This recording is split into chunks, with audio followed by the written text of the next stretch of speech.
নমস্কাৰ বন্ধুসকল, মই হিমাংকুনাথ মোৰ ইউটিউব চেনেললৈ সকলোকে স্বাগতম জনাইছোঁ। আজি মই উপস্থিত আছোঁ মনালিছাৰ দেশত।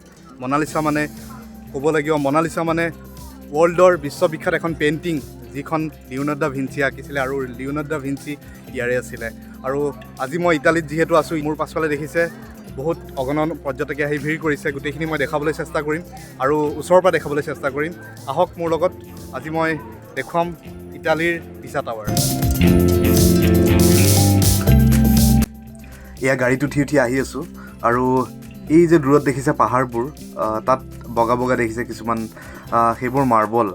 আৰু আমাক কোৱা মতে এইবোৰ ইয়াত মাৰ্বলৰ সৃষ্টি হয়। মাৰ্বলবোৰ তেওঁলোকে তাৰ পৰা আনে আৰু বেচে। এয়া আহি টোল গেট পাই গ'লোঁ আৰু টোল গেটৰ কৰক লৈ আমাৰ তাততো বহুত চৰ্চা হোৱা দেখিব পোৱা যায়।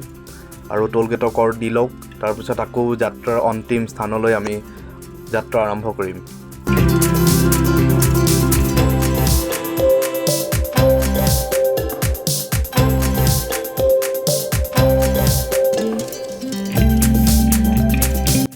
এয়া বাছৰ পৰা নামি অলপ খোজকাঢ়ি যাব লাগিব, যিহেতু অলপ ভিতৰুৱা অঞ্চলত আছে, তাৰলৈকে গাড়ী নাযায়।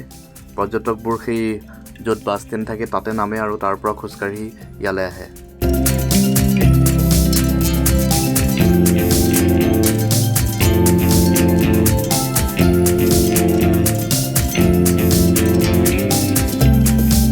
আৰু এইটোৱে এণ্ট্ৰেঞ্চ, ইয়াৰ সন্মুখেদি সোমাই যায় হেলনীয়া স্তম্ভ পিজা টাৱাৰ দেখাব গৈ আছোঁ। বলক এইফালেদি সোমাই যাব লাগিব এতিয়া।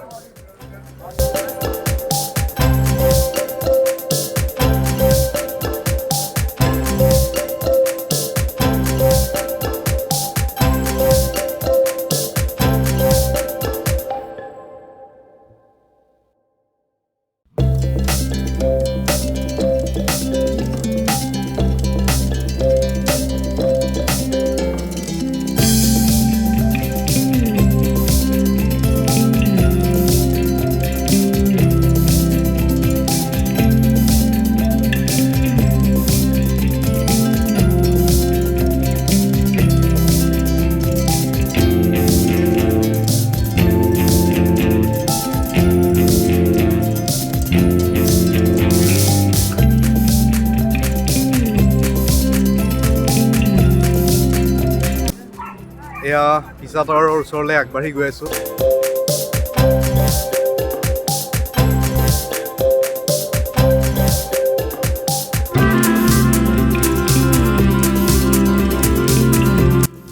ইয়াত দেখিছে সকলোবোৰ ফটো উঠাত ব্যস্ত। কোনোবাই যদি আপোনাৰ থিয় হৈ ফটো উঠিছে, কোনোবাই প'ষ্টৰ ওপৰত থিয় হৈ ফটো উঠিছে। আৰু ইয়াত যদি আহি আপোনালোকে এই হাতখনে এনেকুৱা দেখাব লাগিব, এনেকুৱা ফটোখন এনেকুৱা হ'ব লাগিব যাতে পিছাৰ যোনটো হেলনীয়া স্তম্ভ সেই আপোনাৰ হাতখনৰ ভৰতে যেন ৰৈ আছে, এনেকৈ দেখাব লাগিব। আৰু আপুনি যদি ইয়াত আহি এনেকুৱা এখন ফটো নুঠে, তেন্তে আপুনি যদি বেলেগৰ ফটো দেখে তেনেকুৱা, তেতিয়া আপোনাৰ মনটো খুব বেয়া লাগিব।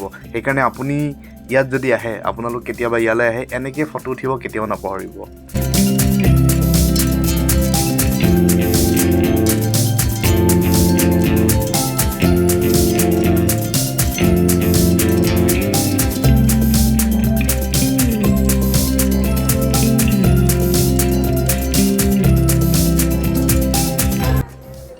এয়া একদম ওচৰৰ পৰা দেখুৱাইছোঁ পিজাৰ হেলনীয়া স্তম্ভ।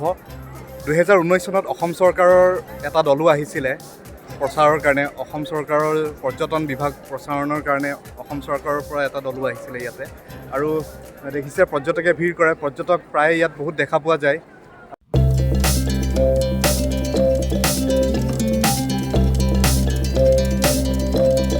ইটালীত বহুত কেইখন ঠাই আছে ঘূৰিবলগীয়া। ইটালীৰ ৰাজধানী যিহেতু ৰোমত আপোনালোকে যাব পাৰে। কেতিয়াবা যদি ৰোমত আহে, ৰোমৰ কলজিয়াম চাব পাৰে।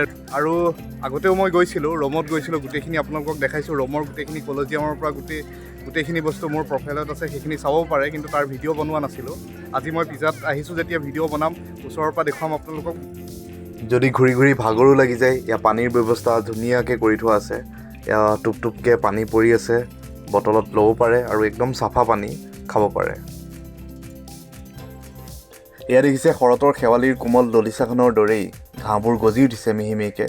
এইটো ছাইডত আমি সোমাব নোৱাৰোঁ, এইটো ছাইডে সোমোৱা নিষেধ। আৰু এইটো ছাইডে সোমাব পাৰোঁ, ইয়াত বহিব পাৰোঁ। ঘূৰি ঘূৰি ভাগৰ লাগি যায়। ভাগৰ লাগিলে আপুনি ইয়াত যিহেতু খোৱাৰ ব্যৱস্থা নাই, ভিতৰত একো খোৱাৰ ব্যৱস্থা নাই, বাহিৰৰ পৰা কিছু বস্তু ক্ৰয় কৰি আনি ইয়াতে বহি আপুনি জিৰণি লৈ খাব পাৰে। আৰু পাছফালে দেখিছে ইটালীৰ হেলনীয়া স্তম্ভটো। ইয়াৰ উচ্চতা প্ৰায় 55.83 মিটাৰ ওখ আৰু বিশ্বৰ ঐতিহ্য ক্ষেত্ৰ, বিশ্বৰ ৱৰ্ল্ড হেৰিটেজ ছাইটত 1987ত অন্তৰ্ভুক্ত কৰা হৈছিলে। আৰু আপোনালোকে গম পাইছেগৈ 1985 চনত কাজিৰঙা আৰু মানস যোনখন আমাৰ নেশ্যনেল পাৰ্ক, সেইখন ইউনেস্কোৱে অন্তৰ্ভুক্ত কৰা হৈছিলে বিশ্বৰ ঐতিহ্য ক্ষেত্ৰ হিচাপে। ঠিক তেনেকৈ 1987ত এইটো ইউনেস্কোই ৱৰ্ল্ড হেৰিটেজ ছাইটত অন্তৰ্ভুক্ত কৰিছিলে।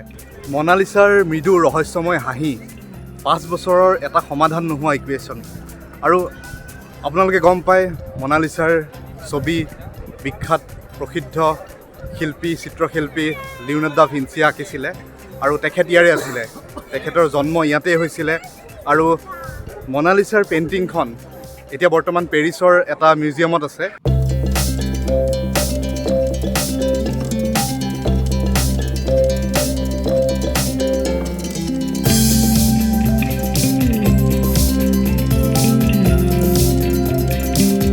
যিসকল পৰ্যটকে ঘোঁৰাত উঠি অলপ ফুৰিব বিচাৰে, তেওঁলোকে ঘোঁৰাটো উঠিব পাৰে, ঘোঁৰাত উঠি যাব পাৰে। আৰু ইয়াত দেখিছে কাৰ্টুন এটা, আৰু তেওঁ এনেকৈ মনোৰঞ্জন দি থাকে। আৰু ইয়াত দেখিছে তলৰ ফ্ল'ৰত আৰু ৱালবোৰত গোটেইবোৰতে মাৰ্বল লগোৱা আছে। ইটালীত যিহেতু মাৰ্বল বহুতেই সস্তা, আৰু মাৰ্বলত গোটেইবোৰ বস্তুৱেই দেখি ধুনীয়া লাগে, যিহেতু বগা এটা ৰঙত গোটেই যিকোনো এটা বস্তু দেখি ধুনীয়া লাগে।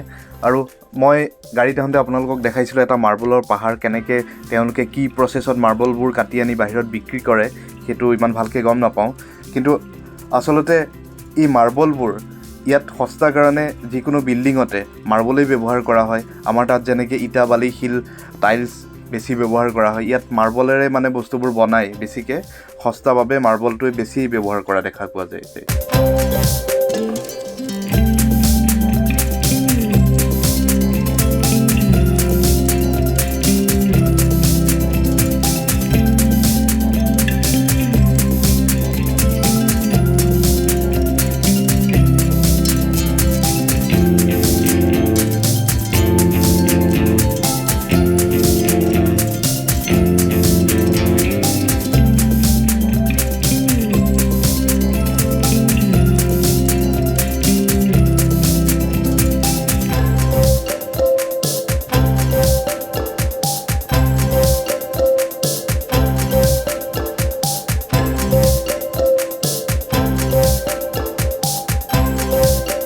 আৰু এইটো দেখিছে ষ্ট্ৰীট, ইয়াৰ পিজাৰ যোনবোৰ ছভিনিয়ৰ থাকে, গোটেইখিনি যিকোনো বস্তু সামগ্ৰী ইয়াতে পোৱা যায়।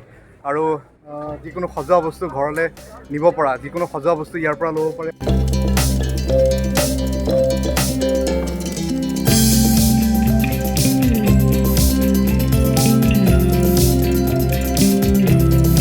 এইটোও ল'লোঁ ছভিনিয়ৰ, আগতেও লোৱা হৈছিলে বাৰু।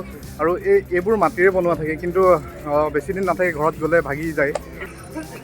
মই ছভিনিয়ৰ ল'লোঁ আৰু এটা বেগ ল'লোঁ।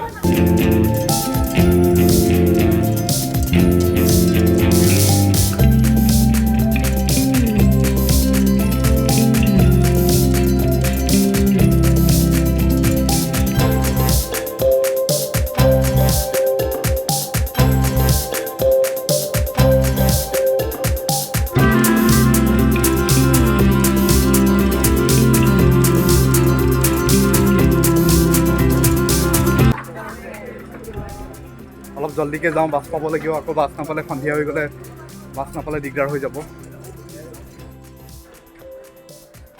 আৰু আজি মই ইটালীৰ পৰা বিদায় ল'ব লাগিব। আকৌ এখন নতুন দেশৰ ভিডিঅ' লৈ আহিম। আৰু আপোনালোকে বহুত মৰম দি আছে আৰু দি থাকিব, চাই থাকিব, জনাব কেনেকুৱা লাগে। আজিলৈ ধন্যবাদ।